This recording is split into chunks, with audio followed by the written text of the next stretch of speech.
Assalamualaikum warahmatullahi wabarakatuh. Biridho illa wa bisyafati rasulillah ila hadrati nabiil mustafa rasulillah sallallahu alaihi wasallam. Al-Fatihah. Bismillahirrahmanirrahim. Alhamdulillahi rabbil alamin. Ar-Rahmanirrahim. Maliki yaumiddin.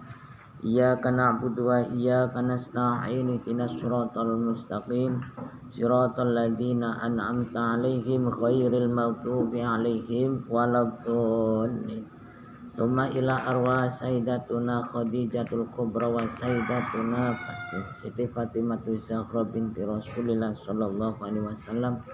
Wa tsumma ila arwah Syekh Muhyiddin Abdul Qadir Jilani wa Syekh Syarif Hidayatillah wa jami'i auliyatis sabah. Khususan ila arwah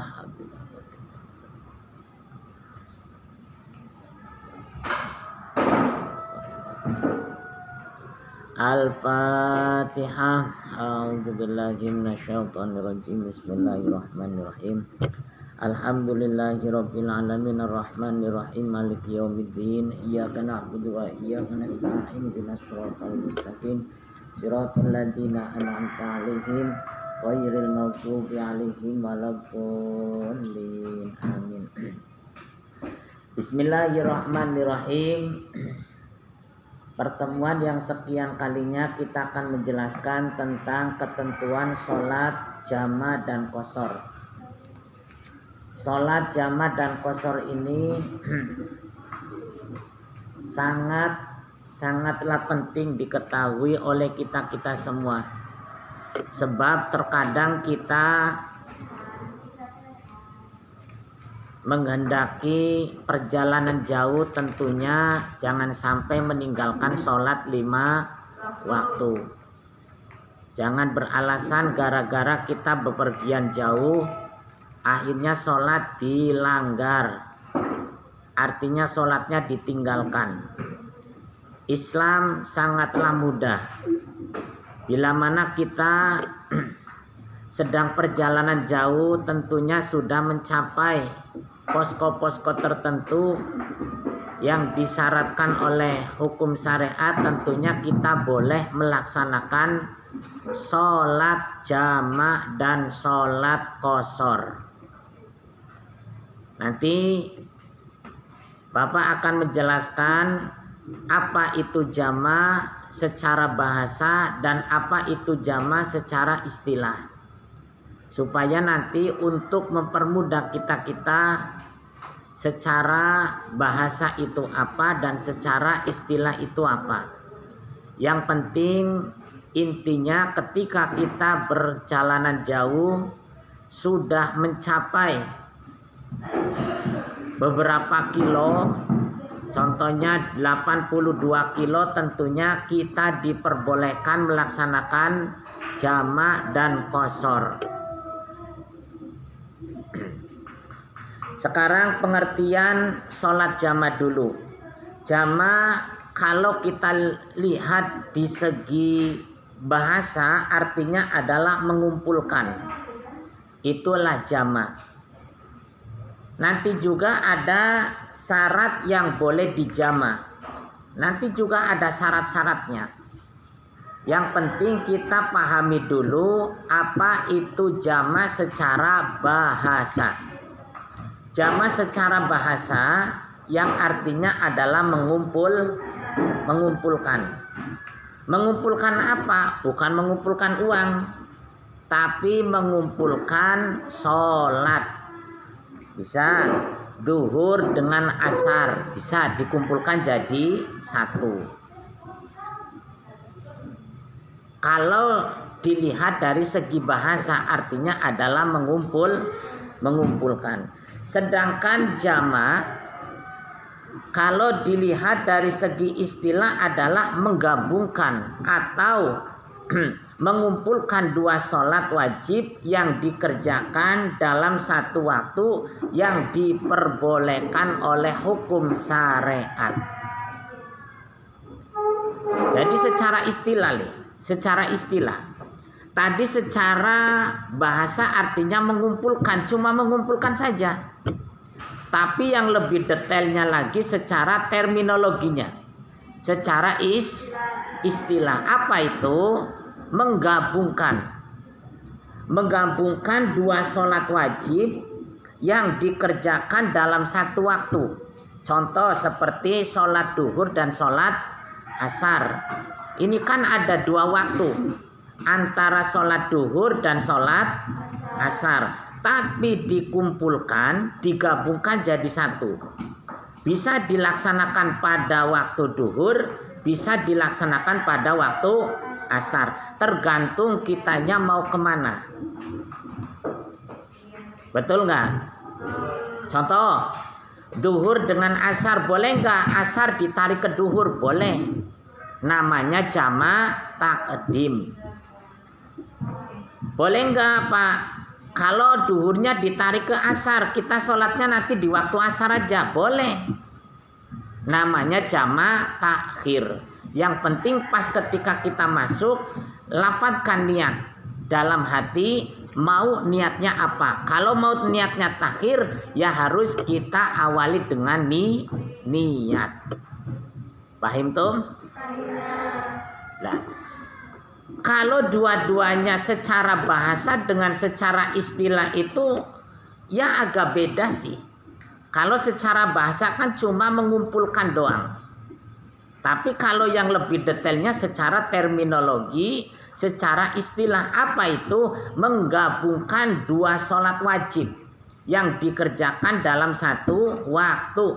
Itu juga ketika diperbolehkan oleh hukum syariat.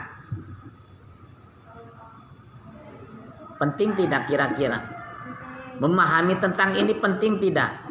Penting, baik kaum laki-laki ataupun perempuan, karena sudah akil balik. Jangan sampai kita perjalanan sudah jauh, contoh dari Jawa Barat ke Jawa Timur, tentunya kan memakan waktu lama. Bagaimana di tengah-tengah perjalanan kita? Apakah sholatnya kita undur? Apakah kita sholatnya kita ditinggalkan? Tidak boleh ditinggalkan. Maka Islam memberikan solusi apa? Yaitu ada rukhsah bagi orang-orang yang sedang safar, bagi orang-orang yang sedang melaksanakan perjalanan yang notabene sampai mencapai 82 kilo, maka boleh melaksanakan qashar atau jamak. Ya. Hadisnya sudah jelas. An Anas qala kana Rasulullah sallallahu alaihi wasallam idza tahala qabla an tazigha asy-syamsu akhara dhuhra ila waqtil asri summa nazala fajama'a bainahuma fa in zaghat qabla ayyartahila shalla dhuhra summa raqiba. Rawahu al-Bukhari. Sudah, hadisnya sudah jelas. Dari Anas, beliau berkata, Rasulullah apabila berangkat menuju perjalanan sebelum tergelincirnya matahari, beliau takhirkan sholat duhur ke waktu asar. Kemudian beliau turun atau berhenti untuk menjama sholat keduanya duhur dan asar. Jika matahari telah tergelincir sebelum beliau berangkat, beliau sholat duhur terlebih dahulu, kemudian naik kendaraan. Itu yang dipraktekkan oleh beliau Kanjeng Rasul Muhammad Sallallahu Alaihi Wasallam, mempraktekkan demikian. Maka kita sebagai umatnya harus benar-benar mengikutilah jejak-jejak beliau. Kita jangan sampai meninggalkan sholat 5 waktu, karena itu adalah kewajiban kita. Andai kata kita di perjalanan sudah mencapai 82 kilo, kita terus saja amblas saja, terus sholat kita ditinggalkan, maka apa? Perjalanan kita sia-sia. Walaupun kebahagiaan kita dapat, tapi kita meninggalkan sholat 5 waktu, terutama sholat-sholat yang ditinggalkan. Nah ini solusi Islam itu ternyata indah, enak bagi kita-kitaan. Betul? Betul nggak? Coba kalau andai kata tidak ada solusi kayak gini. Perjalanan, sumpama waktu duhur kita berhenti. Perjalanan lagi asar kita berhenti. Perjalanan lagi isya maghrib kita berhenti. Perjalanan lagi isya kita berhenti. Berhenti terus. Maka dari itu Islamlah sangatlah mudah. Apabila kita sedang safar, sedang perjalanan, maka di situ ada sholat-sholat yang boleh dijamak dan dikosor. Paham tuh? Ya ini penting bagi kita-kitaan, penting. Karena kita tidak selamanya hidup kita tidak di rumah saja, tapi kadang-kadang, betul kan, perjalanan jauh, entah ziarah, betul nggak? Atau kenengok ke keluarga yang agak jauh, mungkin itu. Lah disitulah kita pentingnya memperdalami apa itu jamak dan apa itu qashar. Lah di sini sholat yang boleh dijamak, di antaranya apa? 1, sholat duhur dan sholat asar boleh dijamak. Ya, bisa jamak takhir, bisa jamak takdim. Atau sebaliknya, bisa jamak takdim dan boleh jamak takhir. Terus yang kedua, sholat maghrib dan sholat isya. Boleh sholat maghrib dan sholat isya. Boleh dijamak takdim dan boleh dijamak takhir. Lah ini adalah bagian sholat-sholat yang boleh dijamak. Subuh boleh nggak Pak? Tidak boleh. Paham Tom? Lah disinilah kadang-kadang kita perjalanan jangan sampai meninggalkan sholat. Intinya demikian. Ya sudah ada solusinya apa? Bisa jamak dan bisa qashar. Nanti juga akan lebih mempermudah lagi yang namanya qashar. Yang tadinya 4 rakaat berubah menjadi 2 rakaat. Lebih simple. Betul? Lebih simple. Tapi kita awali dulu, kita pahami dulu apa itu jamak dulu. Nanti setelah ini baru kita akan membahas tentang qashar. Sholat subuh tidak boleh dijamak dengan sholat fardu yang lain. Sholat ini harus dikerjakan sendiri sesuai waktu yang telah ditentukan. Jadi sholat subuh tidak boleh dijamak. Makanya kan tadi Bapak sampaikan ada sholat-sholat yang boleh dijamak. Contohnya adalah duhur dengan asar, maghrib dengan isya. Itu boleh dijamak. Tapi kalau sholat subuh tidak boleh. Apa alasannya? Lah, sholat subuh ini harus dikerjakan sendiri di waktu yang sudah ditentukan. Betul? Loh, ini yang lain boleh, tapi sholat subuh tidak boleh dijamak. Lah di sini kita juga akan membahas tentang macam-macam sholat jamak. Terdapat 2 macam cara melaksanakan sholat jamak. Di antaranya jamak takdim.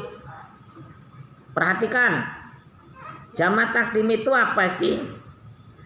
Jamak takdim adalah jamak yang memiliki pengertian mengumpulkan 2 sholat wajib yang dikerjakan pada waktu awal. Berarti asar ditarik ke duhur. Itu yang dinamakan jamak takdim. Ya. Jadi mengumpulkan 2 sholat yang wajib dikerjakan pada waktu awal. Betul? Itu yang dinamakan jama' takdim. Berarti gambarannya kan asar ditarik ke duhur. Betul nggak? Ini dua sholat nih, antara sholat duhur dengan sholat asar, tapi dikerjakan di awal. Di awalnya apa? Berarti di waktu sholat duhur. Maka ini yang disebut dengan jama' takdim.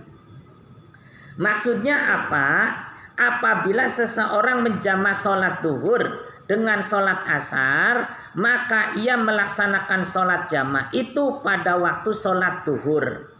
Berarti mengerjakan sholat duhur 4 rakaat yang segera diikuti sholat asar 4 rakaat. Berarti duhur terlebih dahulu 4 rakaat, terus asarnya 4 rakaat. Karena kita masih ruang lingkup menjama', bukan kosor. Kosor nanti lagi. Paham tum? Jadi kalau jama' itu ya 4 rakaat. Duhur 4 rakaat, asar 4 rakaat. Tapi dikerjakan pada satu waktu, yaitu di awal. Berarti sholat duhur. Itu yang dinamakan jama' takdim. Paham tum? Atau mengerjakan sholat jama' maghrib dengan sholat isya. Yang waktu maghrib, mengerjakan sholat waktu maghrib 3 rakaat, kemudian diikuti isya 4 rakaat. Berarti asar ditarik ke duhur. Duhur 4 rakaat, asar 4 rakaat. Terus perjalanan lagi. Lah menjelang waktu sholat maghrib, kita berhenti dulu. Lah ternyata di situ ada masjid.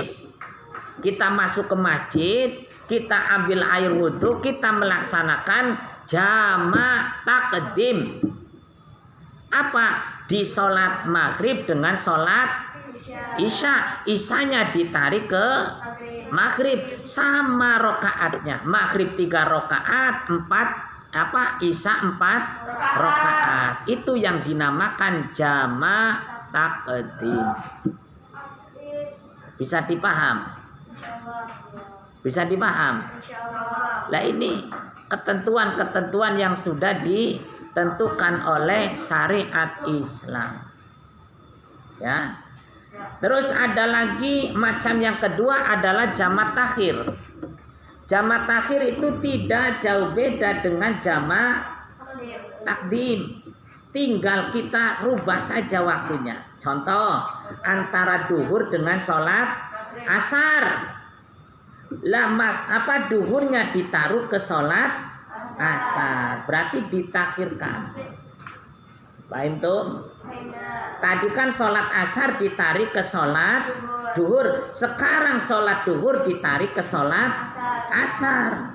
Itu yang dinamakan jama' takhir.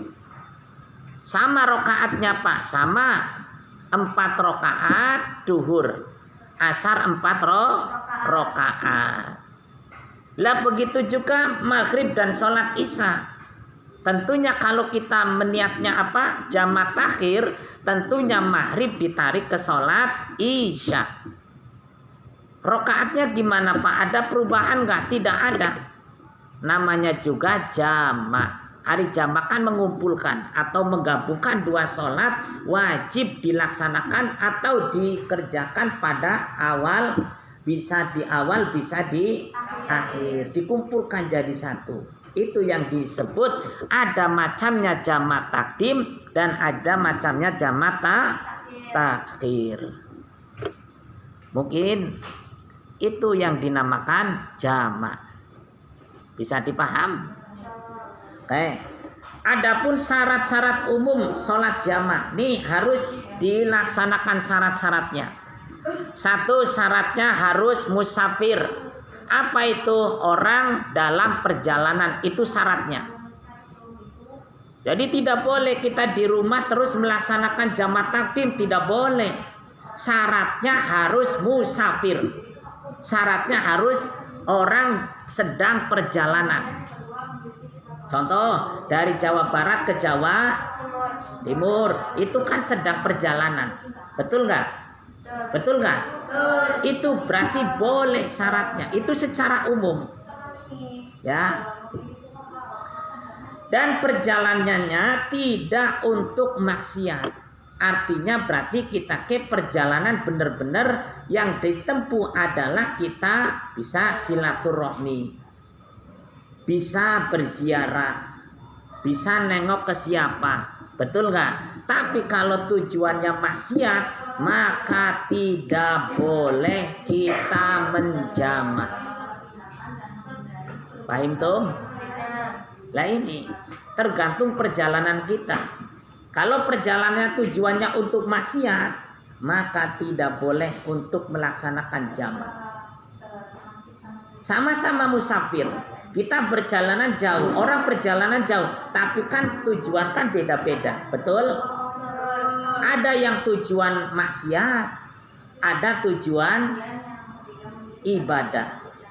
Contoh, biasanya nih kaum laki-laki biasanya nih kalau ke Bandung, biasanya ke Bandung itu apa sih yang dicari? Apa sih? Yang dicari apa sih? Biasa konser, betul? Biasanya kan di kota Bandung kan biasanya sering mengadakan konser. Maka santri-santri biasanya perjalanan walaupun berapa ongkosnya kan dituju ke sana. Lah itu tujuan-tujuan untuk menonton konser. Betul? Apalagi di situ ada biduan-biduan yang cantik. Betul nggak? Maka gagal kita menjamak semacam itu. Yang boleh selain daripada maksiat, perjalanan kita musafir kita tidak untuk maksiat, maka kita boleh melaksanakan jamak. Terus syarat yang kedua, jarak perjalanan minimal 80 km atau 82 km lah. Itu boleh kita melaksanakan jamak. Itu syarat secara umum. Pak, kalau 60 km sih boleh nggak? Ya tidak boleh. Yang disyaratkan oleh hukum syariat adalah 82 km atau lebih. Bisa 90 km, bisa 100 meter, bisa kan? Bisa 98 km, maka sudah masuki daripada persyaratan yang ditentukan oleh hukum syariat. Itu. Kan makanya kan di pinggir-pinggir jalan kan biasanya kan ada ya, contoh dari Cirebon ke Brebes berapa kilo, betul nggak? Itu sudah ada, pemerintah sudah menyiapkan kok. Maksudnya untuk mengukur bahwasannya kita dari Jawa Barat ke Jawa Tengah lah sudah sampai berapa kilo. Lah kalau tuh ternyata sudah sampai 82 kilo, maka boleh kita melaksanakan jamak, baik itu macamnya jamak takdim atau jamak takhir. Boleh, silakan. Betul nggak? Betul nggak? Lebih mudah kan? Lebih mudah, jangan dipersulit. Itu syarat yang kedua. Terus syarat yang ketiga, tidak boleh makmum dengan orang yang mukim. Tidak boleh. Contoh, kita sedang perjalanan. Coba perhatikan nih, penting nih. Kita sedang perjalanan. Lah, ketika sudah perjalanan, kita melihat ada masjid, pas kebetulan waktu sholat masuk. Kita kan berhenti dengan rombongan nih. Contoh, langsung menuju ke masjid. Ternyata di masjid itu ada orang sedang jamaah. Yang mana jamaah itu mayoritas adalah mukim di situ. Kita tidak boleh berjamaah dengan orang-orang itu. Apa sebab? Sebab mereka adalah mukim, orang-orang di situnya. Kita kan sedang safar, sedang musafir, sedang perjalanan. Maka kita sholatnya harus satu kelompok juga, yang sama-sama perjalanan. Ini kadang-kadang kita melihat dengan mata sendiri nih. Kadang-kadang di situ kita di masjid besar ada orang sedang sholat zuhur.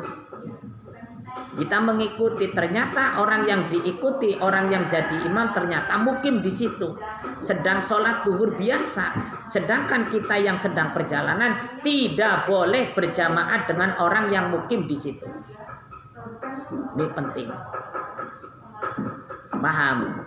Makanya ditanya nih, jamaah kan banyak sih sumpama, baik 5 atau 6. Ditanya, ayo sholat jamaah ayo bersama-sama. Jangan mengikuti berjamaah dengan orang yang mukim ada di situ. Paham tuh? Terus syarat yang keempat bagaimana? Dalam keadaan tertentu seperti sedang sakit, hujan hebat. Ya, ini dalam keadaan tertentu sumpama tidak memaksimalkan sumpama keadaannya sedang apa? Sedang sakit atau hujan lebat. Ya, ini ya kadang-kadang. Terus syarat yang kelima adalah berniat sholat jamaah ini. Tentunya segala sesuatu harus didasari dengan niat. Innamal a'malu niat, tergantung niat kita. Niatnya kita apa? Betul nggak? Betul nggak? Contoh sekarang kita belajar. Kita niat belajar tidak? Hari ini kita niat belajar tidak? Niat. Tentunya jangan tidur. Karena sudah diniatkan untuk belajar. Betul? Tergantung niat. Segala amal apa saja tergantung niat. Kalau kita niatnya baik, tentu akan meraih kebaikan. Kalau kita niatnya buruk, tentu kita akan menggapai keburukan itu. Hasilnya juga tidak maksimal. Maka Bapak peringatkan kepada siswa dan siswi, pandai-pandailah kita berniat. Walaupun digambarkan oleh Kanjeng Nabi dalam kitab Ta'limul Ta'lim itu bagaimana menggambarkan tentang niat. Nih Kanjeng Nabi menggambarkan demikian. Perkara dunia bisa diniatkan perkara akhirat. Itu gambarannya tergantung niat kita. Makanya harus pandai-pandai niat. Contoh makan ya. Kita contohkan makan. Makan itu kalau secara pandangan itu dunia atau akhirat? Ayo dijawab bersama-sama. Bapak contohkan, makan itu gambaran amal dunia atau amal akhirat? Tentunya dunia. Tapi kata beliau bisa sebagai amal akhirat asalkan niat kita yang baik. Contoh, kita mau makan, niatkanlah untuk apa? Untuk apa? Supaya ibadah kita kuat. Supaya ibadah kita tidak melempeng.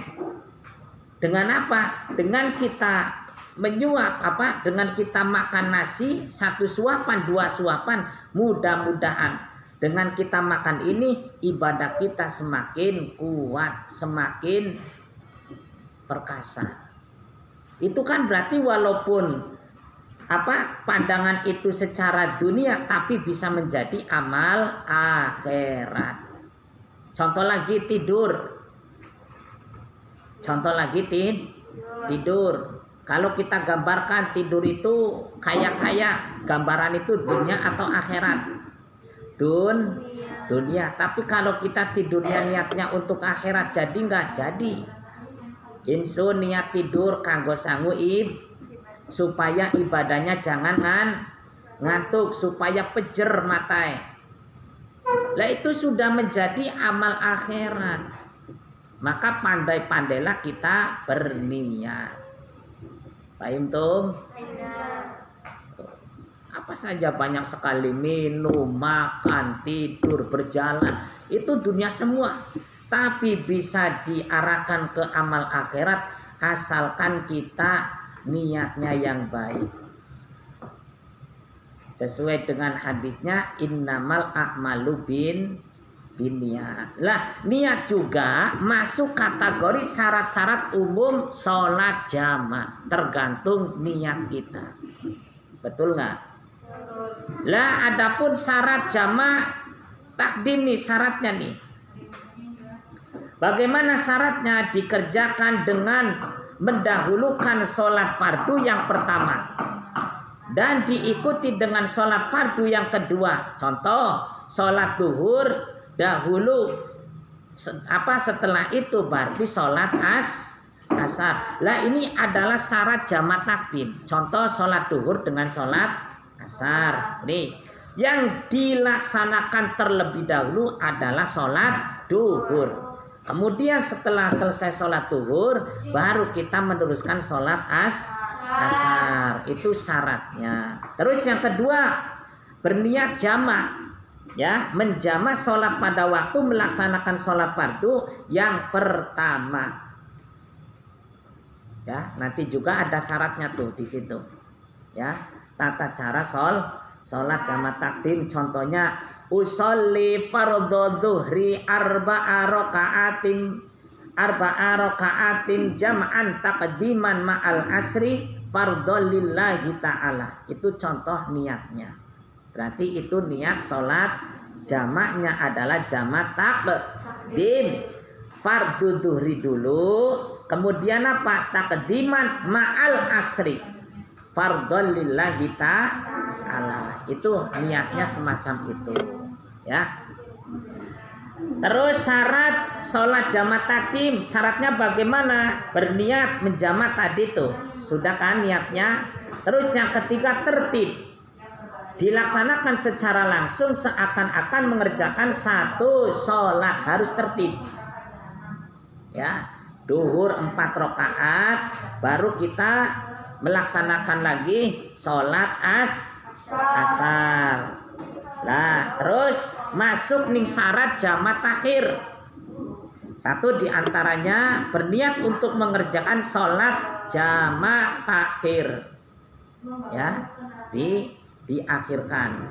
Terus yang kedua, mengerjakan kedua sholat secara beruntutan tanpa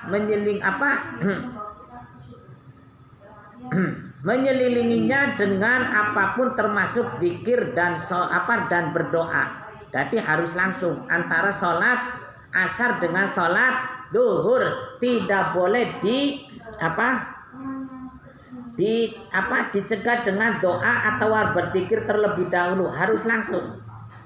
Nah, itu syarat-syarat yang harus kita penuhi ketika kita melaksanakan sholat jamak. Tentunya jamak takdim maupun jamak takhir. Ya, tuh niatnya sholat jamak takdim.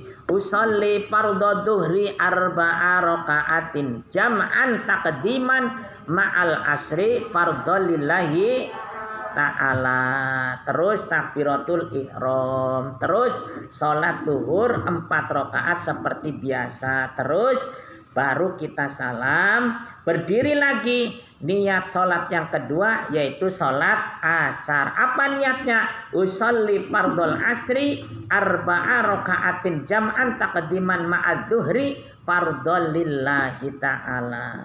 Ya, terus takbiratul ihram, sholat asar 4 rakaat seperti biasa, terus baru salam. Itu prakteknya itu semacam itu.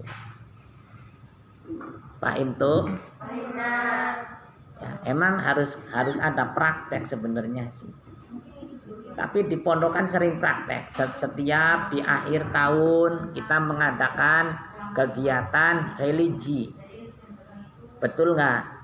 Entah itu ziarah ke Wali 5, entah itu ziarah ke Wali Songo, entah itu ziarah ke Madura, entah itu ziarah sampai ke Bali. Betul nggak? Otomatis kan makan waktu juga kan. Lah disitulah kita praktek, santri-santri harus praktek demikian. Betul? Yang hari ini Bapak ajarkan mungkin akan bermanfaat ketika kita akan bepergian atau musafir. Lah ketentuan-ketentuan ini yang Bapak tadi sampaikan, ini harus benar-benar hafal. Harus benar-benar kita mendalami tentang itu. Bapak praktekkan nih.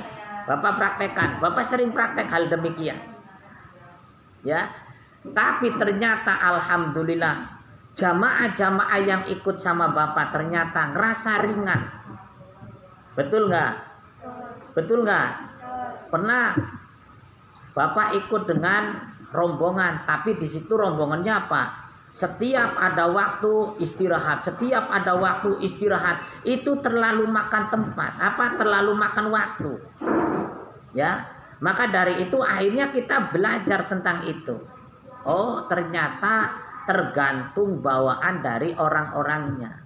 Bisa jadi Bapak suudonnya itu ya bisa jadi karena yang mimpin belum tahu apa itu jama', apa itu qashar. Mungkin bisa jadi demikian. Betul? Betul nggak? Maka Bapak ketika membawa jamaah, maka Bapak disitulah praktek dengan para jamaah. Bagaimana prakteknya? Yang belum paham dikasih kepahaman supaya bareng-bareng enak. Pak Hakim sumpama yang menjadi pemimpin ya harus benar-benar memberikan masukan kepada jamaah yang belum mengetahui apa itu jamaah dan apa itu qashar. Maka kita tidak dibatasi, kita harus ada praktek. Mungkin di pondok-pondok kita mungkin prakteknya setiap akhir tahun, betul? Baik itu ziarah, baik itu perjalanan religius, bener gak? Nah itu ya, mungkin itu yang dapat Pak Hakim sampaikan tentang ketentuan jama' dan qashar. Insya Allah pertemuan yang akan datang kita akan menjelaskan tentang qashar. Paham tum? Lah mungkin itu yang dapat Pak Hakim sampaikan. Mudah-mudahan ada manfaatnya. Kurang dan lebihnya mohon maaf. Wal afu minkum. Assalamualaikum warahmatullahi wabarakatuh.